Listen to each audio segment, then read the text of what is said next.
Hey, everybody! I I wanted to pay homage to all of the videos and everybody that I saw through YouTube and just the people that I met out and about when I was doing pressure washing jobs, uh, and basically say thank you by showing you my trailer. So it took quite a bit. It took a full year's worth of changes, growing, and experimentation to figure out what needs to go on this trailer, how to set it up, what parts are good parts, and just overall fitting everything into place. So that's basically what this video is going to be. I've seen a ton of videos on YouTube. I even just watch them for ASMR at this point, but I've seen a ton of videos on YouTube basically showing you, hey, this is how I plumb my thing up. This is what I bought. This is how it's sitting on my trailer. This is how it's sitting on my truck bed, so forth and so on. And I'm just like, I got to make a video about just my trailer setup at the end of the day, because mine is the Frankenstein of all of them. So I decided to make this video. Now, I know y'all don't care. I know you don't care because I'm just another guy to learn a little bit off of. But with that being said, I also want to say thank you to everybody who allowed me to get my stuff right so that I can go out here and find my financial independence and freedom and give my family, maybe, hopefully soon, a lifestyle that I never knew as a kid. So get past that. My name is Alex. My pressure washing company is A.D.W. Pressure Washing. It's a typical name. It's basically my initials for me, my kids, my wife, and that's kind of where that came from. I also try to make this video once, twice, three times at this point. Once again, you don't care, but and I tried to upload it and get it on YouTube and the thumbnails this, and I've never uploaded a video on that, so I just wanted to make one long untouched video from beginning to end and explain my setup and everything that I got going on, so that everybody can see what I have. So without further ado, this is my setup. And I hope this helps somebody if you haven't figured out that one piece, that one tweak that you need to do. But I hope this helps you, or I hope that everybody can go, you know what, good job. That's it. I just want you to say good job, or it helps you get to where you need to be. So here it is. This is my 5x8 trailer. I call it Frankenstein, the pretty little beast. And it's so simple at the end of the day, but it took a year to get to this setup. And the trailer stuck with me through it all. My wife stuck with me through it all. And I don't want to hold you. I want to show you everything that's on it and kind of explain why it works and why it doesn't. Really, everything works at this point, but why it didn't in the past, maybe. And just give you the rundown on, you know, where it came from, how it became to be. So I'm gonna start with my pressure washer, which is over there in the far right corner, and we gonna kind of get into it. So my pressure washer, real quick, is a Predator. I bought it from Harbor Freight, out of the box. A person decided they were gonna buy it in the box for $1,100, $1,200. I bought it for $900 out of the box. The person who bought it before me did not know how to work it, or something was wrong with it at the time. And when they went back to Harbor Freight, said, hey, I can't get this thing to start. Harbor Freight said, okay, I'll take it back, take this one, and we're going to ship this one off to the factory. So that's what they did. So they sent it back to the factory. Factory said nothing was wrong with it. And then they shipped it back to Harbor Freight. Harbor Freight said, okay, well, I'm going to resell it.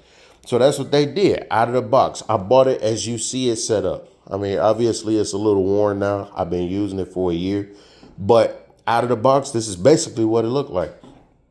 Got it, took it home, probably did the same thing that the people who bought it originally did. Tried to start it immediately. Crank, crank, crank, crank. Nothing's working. Checking all of my buttons, checking all of my settings, checking everything.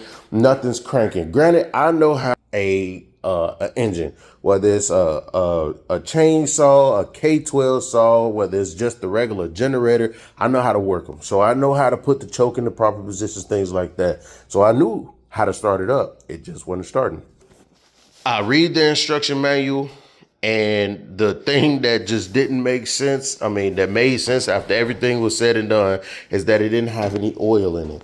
So this is the oil situation. The other side also has a oil dipstick that tells you can pull a dipstick out and see how much oil is in your system. Obviously, when it needs to be changed, and if you're savvy enough, you know when that is. I didn't put any oil in it. It required oil just to start. Even after it had been checked at the people place saying that, yeah, this is A1, send it back out. They took the oil back out, and this was the result. The result was I needed to put oil in it. As soon as I put oil in it, it started up no issue. So that's my pressure washer. It's a 4400, 4.2 gallon per minute pressure washer, which is kind of good because most of them usually sit between that 3.8, 4, and sometimes 4.5, 4.5, opposed to this 4.2. So this 4.2 GPMs is everything, especially when it comes to residential cleaning, being able to do sidewalks and driveways when it actually comes to pressure washing itself. This pressure washer has given me so many opportunities. It's kept me alive more than you would think, and I love it for it. This pump, though, had to be replaced. I replaced the pump because I burned the initial one that came with it out. I burned it out. And I'm not ashamed to say it because pressure washing itself is a learning game. I had to learn how to do it in order for me to be successful in it. And learning how to do it, I burned my pump out. I either busted the seals up, I either cavitated the pump, or I did something stupid like decided to take my hand off the trigger for 10 to 15 seconds, which happened multiple times. And eventually it just burned up the pump because the water was too hot. So pump's been replaced, $700 fix. Don't be me. Just figure out either how to bypass it or keep your hand on the trigger to the point where you ain't got to worry about it no more. So that's that. This is broken. I took a guy out with me. He decided that he was going to be super strong, flicky, and this thing is spinning. It's just spinning in full circles, and it's not supposed to do that. It has a literally, I don't even know how to describe this, maybe 15 to 20 degree change between on and off. It was spinning in full 360s. So he destroyed the button. I couldn't get it to start, and so that was another issue. Luckily, I have some donor pressure washers over here. One DeWalt, which is a pretty good pressure washer. I have to figure out what's going wrong with it because it decided to flake on me. I don't know. And then this little Ryobi that I found on the side of the road when I first moved into this house. So that's my pressure washer. The next thing that I bought, obviously, was more hose. Sorry, got distracted for a moment. Pressure washer hose. So this was probably one of the next few things that I bought. This reel actually came from Amazon, and this hose at the end of the day, because it's relatively new, actually came from Amazon. I've been through so much pressure washing hose. I don't even have nothing to show for it anymore. It's all gone. I tossed it because I'm like, I don't even know if you can repair it. I haven't gotten that far into this business yet. The hose would burst on me, whether it was one use or 22,000 uses, it would burst. This reel has been here from the very beginning. It used to be mounted, as you can see here, slightly forward, but on the fender itself. Now I have it mounted into this metal bracket and then to the fender. So two are in here, two are in there. And that's keeping it from causing any other issues because the weight of this hose and hose reel, should I say, was causing that fender to fall off, which now we have to jerry rig it. You know, black folks use another word, but I'm not going to get into that. And figure it out. This reel was only used for storage before. Now I have it to the point where it's actually being used as a pressure washing hose reel. It's actually sending pressure through it to the hose, and then I'm able to bring the hose off through the reel in order to run it without having to disconnect, roll it all the way off, disconnect it from the side, plug it into my pressure washer, and then that's how I would do everything. So I've bypassed all the extra setup by just setting it up to this hose reel. So been very, very useful just recently. This is within the year, with speed and efficiency. 100%. The next thing that I bought was my surface cleaner. This is a Miko, Mikoh, or is Mekoh. It's one of the two. The labeling is ripped off, but it also came from Amazon. I've really not had any issues with this thing, and any issues that were caused by me. One of the jets did clog up at some point in time with the world's smallest rock. I am not joking. But I was able to use I believe, 13 millimeter socket just to undo it and take it off and clean it out with, regular water sink pressure from the sink in the kitchen, and get that thing back up and running. So truthfully, I haven't even had an issue with that. I haven't had to replace it. Let's say that.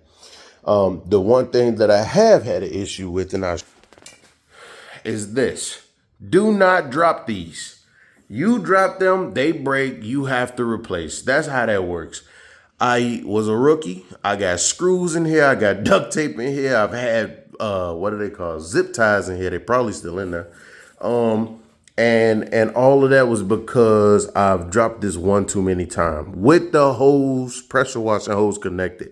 Once you connect that pressure washer hose to the end, it gets rigid. You drop it down, it breaks stuff. It's just a thing. I don't even know how else to describe it. Don't do it, because you don't want to ruin your equipment. And I'm cool with jerry rigging. I'm a DIY kind of guy. I will make it work. But you don't want to replace stuff, especially if you're not like I am and you want to figure out how to fix it to continue to get the money profit from it. So don't do that. I did it. You don't do it. Let's just don't do it. So that was the next thing that I bought that kind of helped me along with the ladder that's behind it. That's been from Harbor Freights as well. It's 17 foot when fully extended, and I love it. It's quick and easy to break down. It's quick and easy to put up. I'm a firefighter full time. This is my side gig.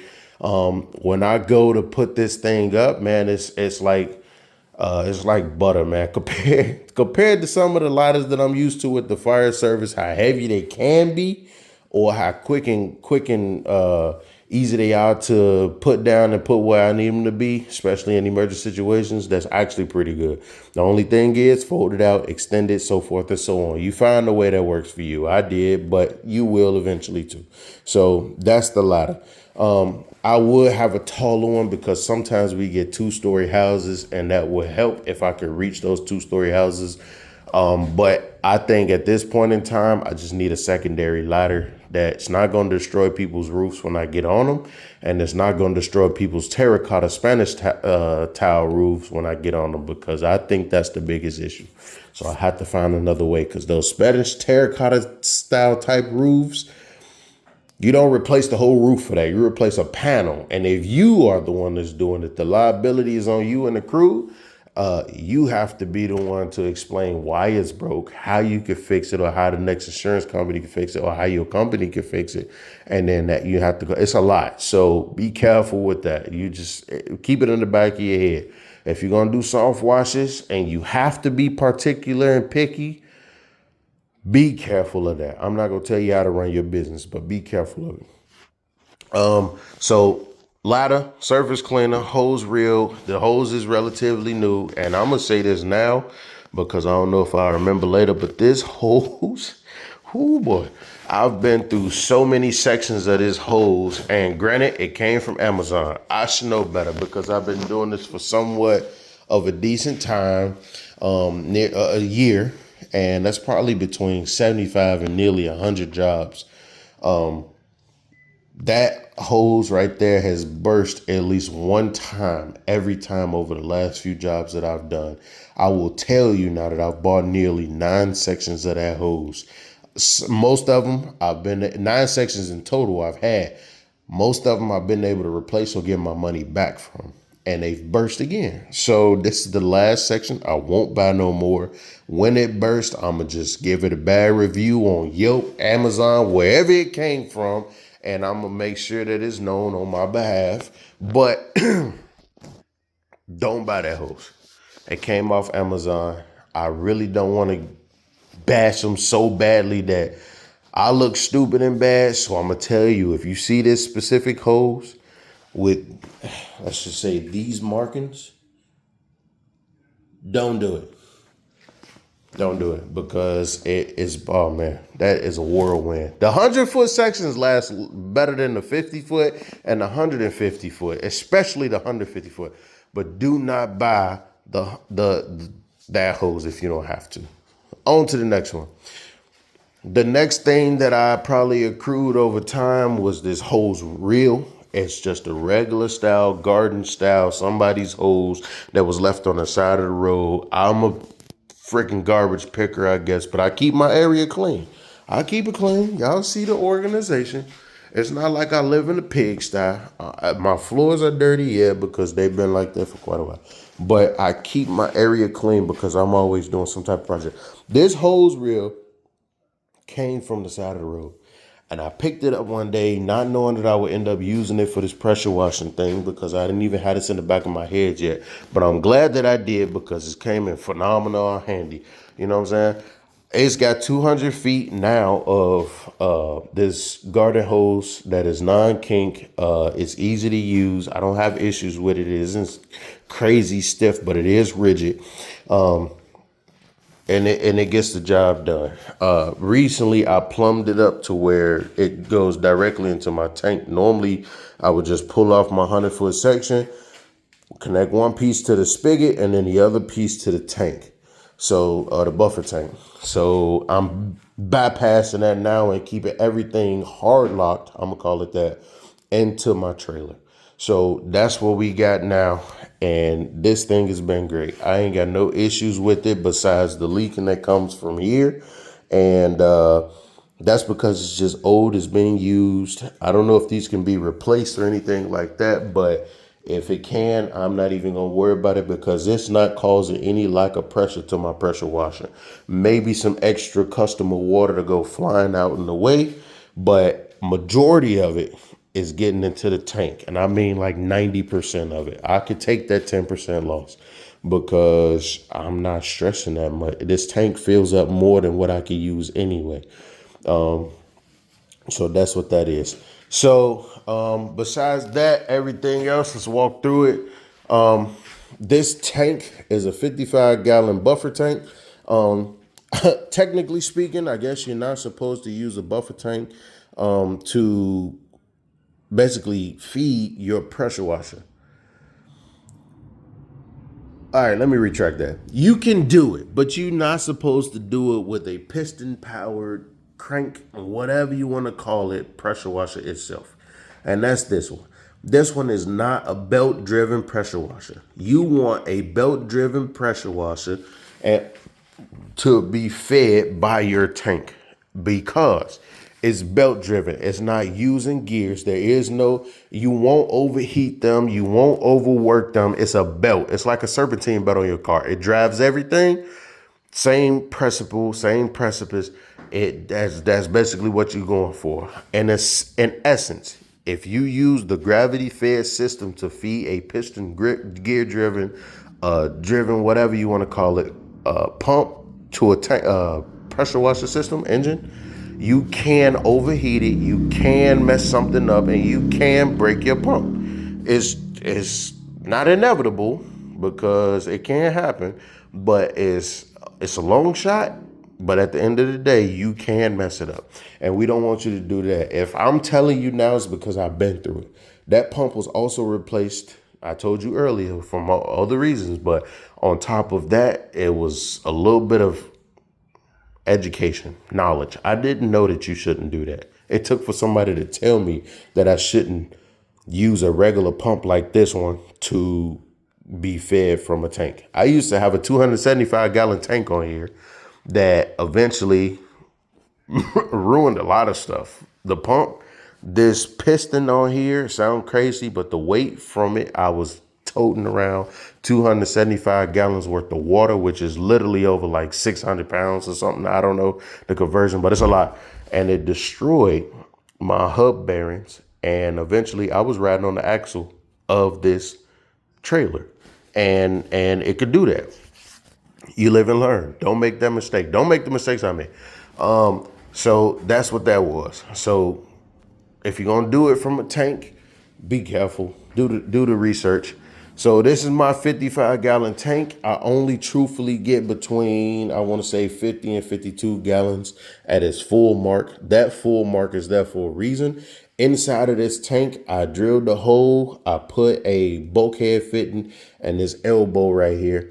Underneath that is a Hudson flow valve. The Hudson flow valve shuts off the water coming in to my buffer tank, and it stops at about that 52 gallons of water mark, simply put.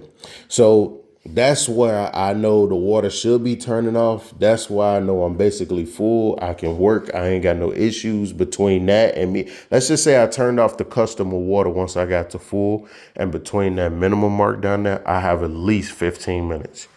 So, and it sounds crazy, but that's continuous flow. I have at least 15 minutes before I know this is empty or down to that minimum mark. So I timed it. I worked it out. That's 100% true. So things like that, you kind of know. Your setup's going to be slightly different from mine, depending on what you can get, how you get it, when you get it, where you get it, so forth and so on.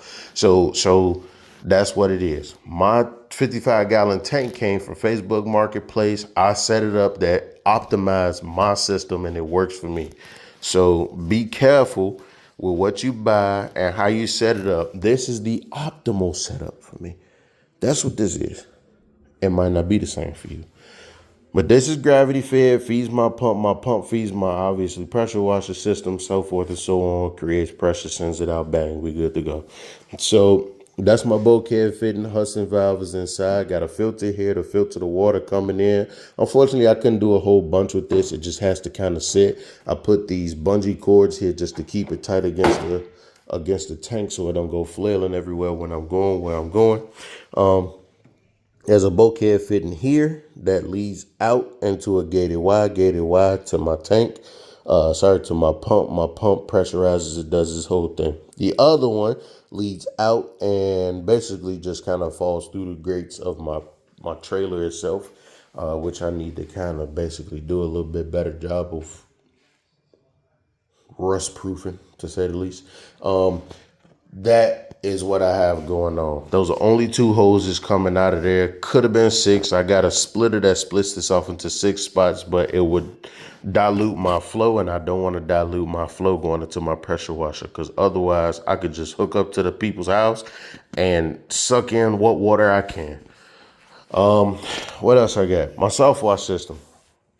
I know this is a long video. I apologize. This is my soft wash hose. Yes, it's the same green garden hose that I have bought from Harbor Freights. I have 200 feet. I had 100 foot that I bought actually found on that was here at the house when I bought the house. That was here previously. I just kind of used it for what I needed to, which in this sense is the soft wash system. And then the other 100 feet came from Harbor Freights. That hose reel itself actually came from Facebook Marketplace, and it had a tank connected to it. It was probably a 25 or 30. It was probably a 15 to 25 gallon tank.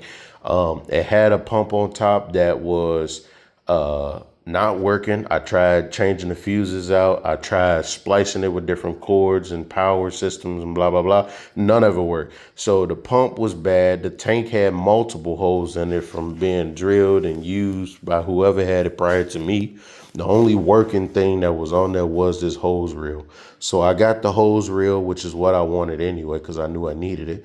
And I outfitted it to fit my soft wash system, and that's what it's used for. So I got my soft wash, I got my pressure wash, and then I got my supply hose from people's homes.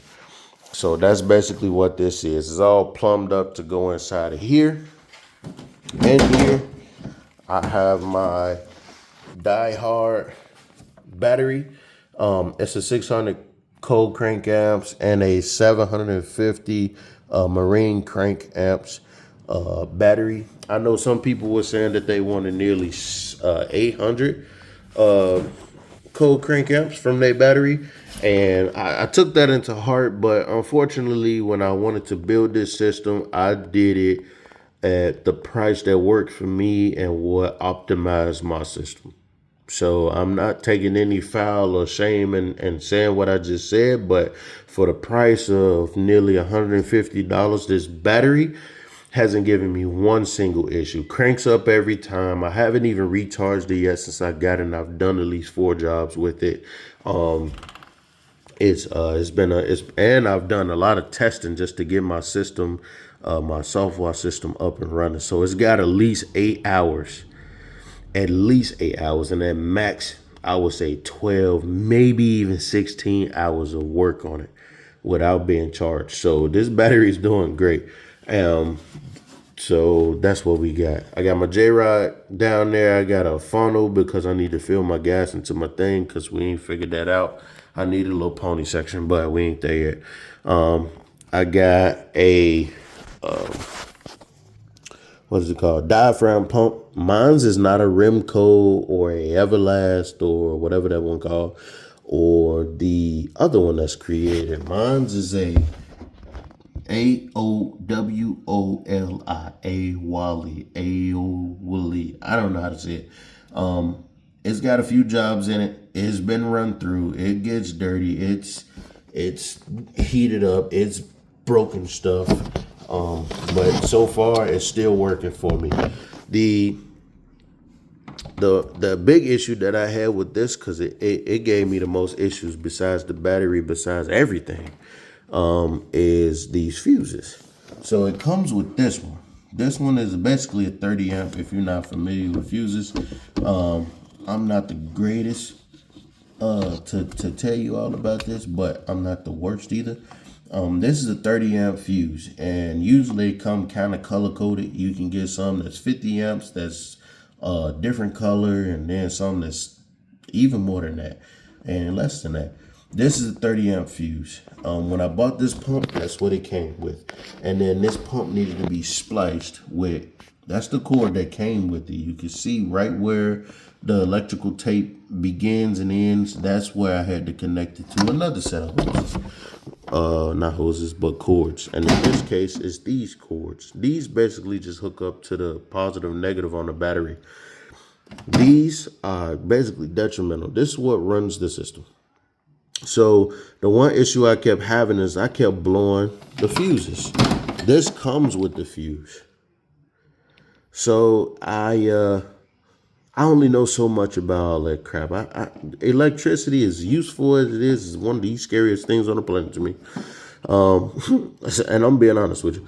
I only knew so much about it, so I kept trying to test this system, and I'm talking about vigorous testing. I tested times, I tested flow rate, I tested reach, I tested a lot of crap. The one thing that it kept doing, and then it got worse with over time, is blowing the fuses. This, well, I'm gonna call it a cable. I don't know what to call it right now. Came with a 15 amp fuse in this piece here.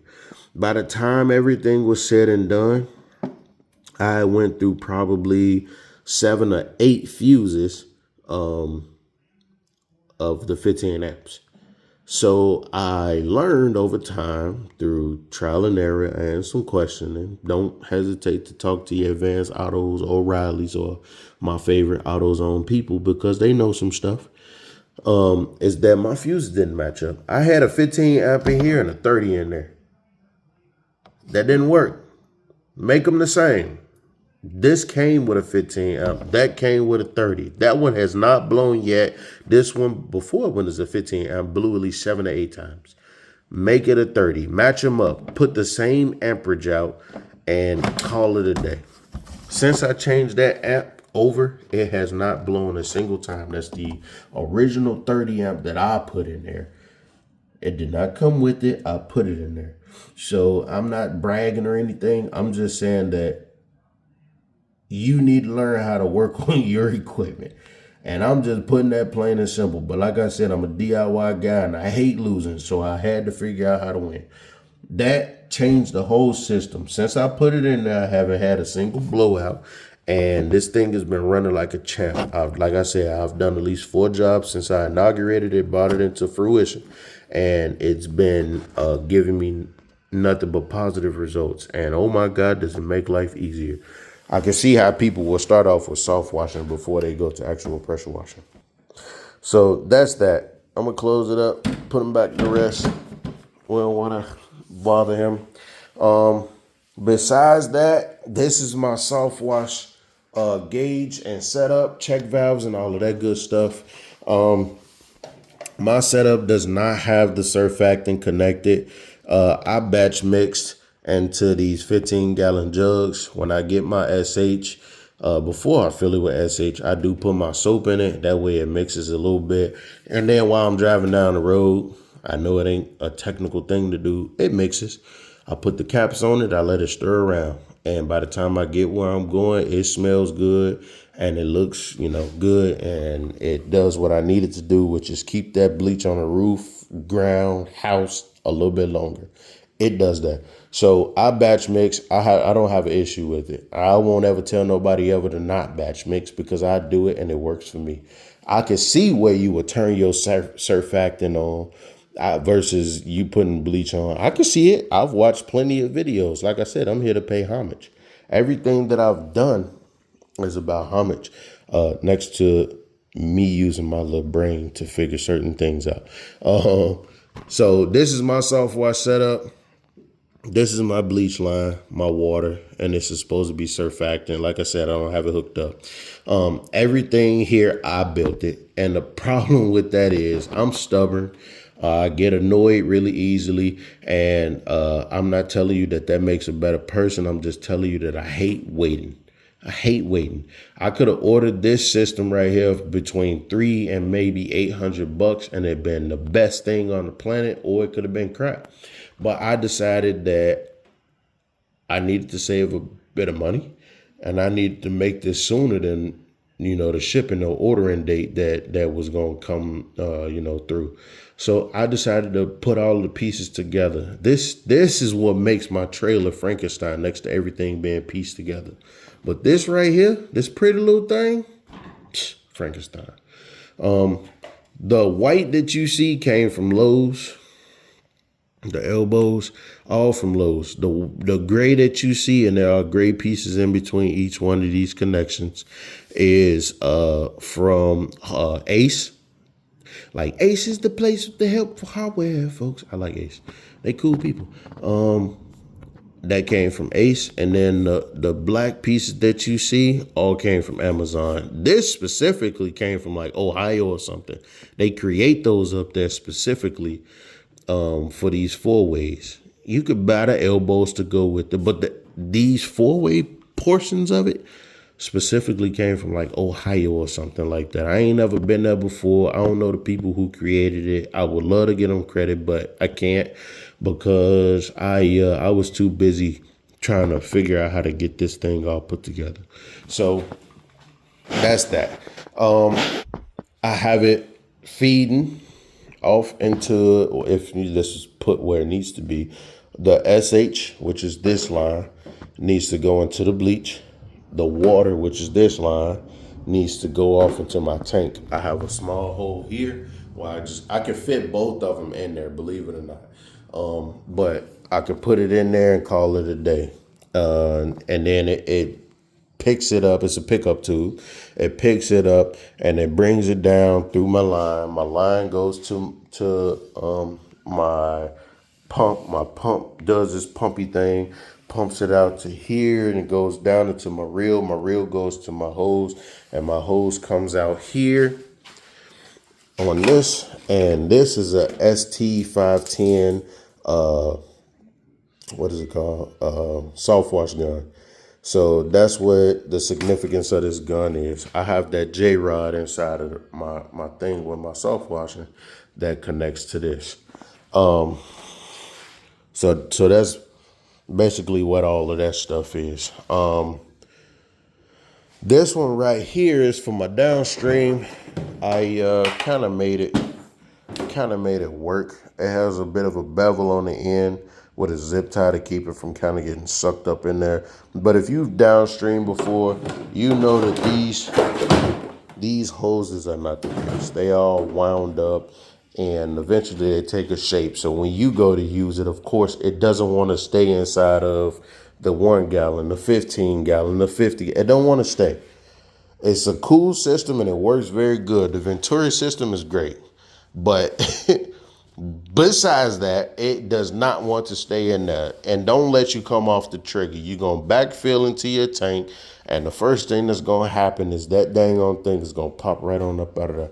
So that's what that is. So I got my downstream thing all connected up to it. And for whatever reason, I'm learning that nothing pops off of a trailer. Like the most you got to worry about is your actual trailer coming disconnected from the truck. Everything else just kind of flows right through or over. It's craziness. But that's what that is. What else we got? That's really it. Oh, I got these over here. Once again, homage.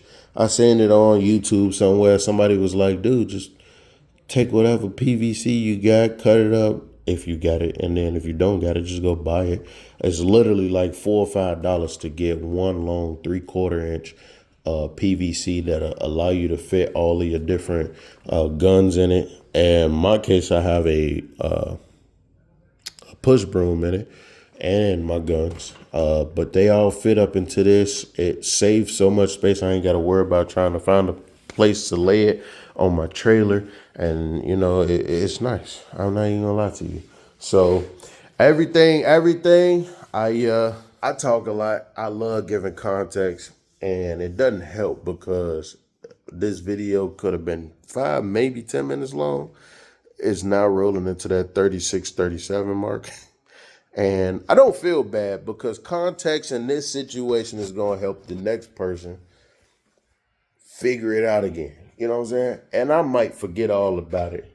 And I'll be like, here, reference this video that I made in 2025, a couple days before my birthday. And hopefully it helps you figure out what you need to do. And that's my whole goal at the end of the day.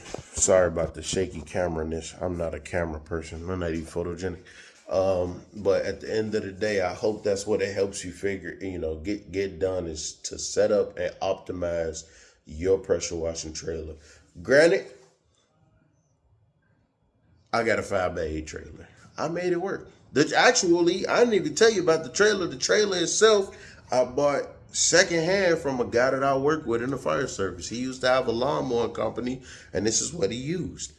And I told him, I'm like, man, I need to make some extra money. And he was like, I'll sell you my trailer. Not even asking, didn't even know he had a trailer. And he was like, I'll sell you my trailer for $300. Granted, this trailer from Tractor Supply is like either between 12 and 1,600 bucks. I wasn't gonna buy that off rip. To me, that would have been the biggest investment next to the pressure washer itself. But that's not knowing anything going in. So if I had done that, I would have been upside down on a lot of this. But luckily I was able to get the trailer for relatively cheap through a person that I knew and a person that I trusted, and the person trusted me, and bang, I got it. It's not the greatest trailer, and I done beat it up a lot since I got it, but it gets the job done, and it gets from point A to point B, sometimes point C and D. So that's what we got.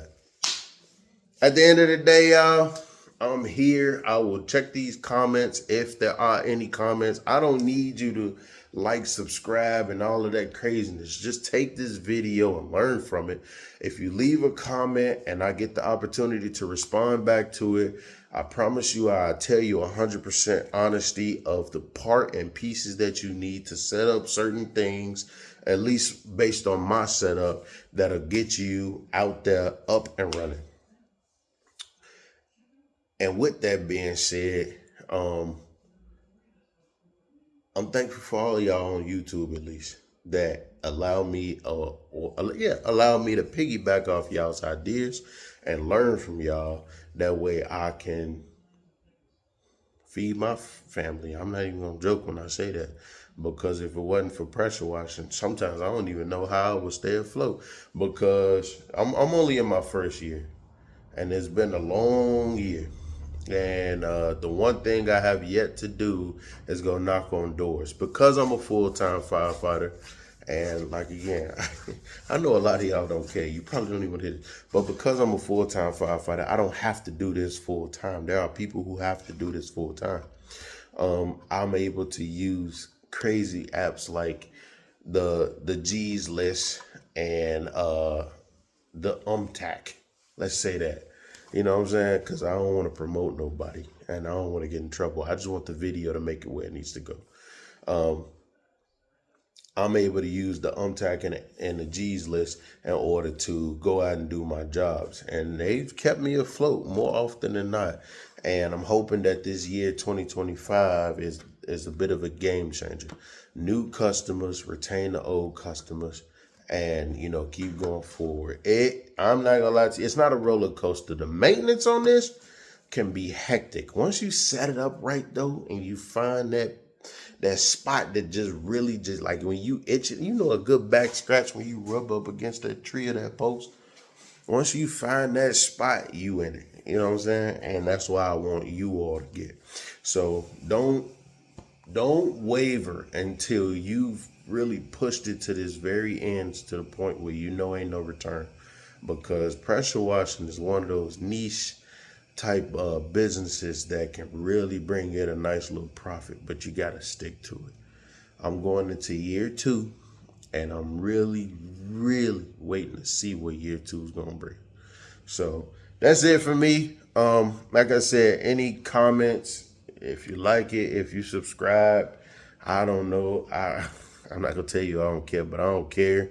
I just hope you can see this video at some point in time. If you have any questions, that's it. And that's all I do in this world, is I help. So other than that, take care of yourselves. This is Alex with A.D.W. Pressure Washer signing off. Peace.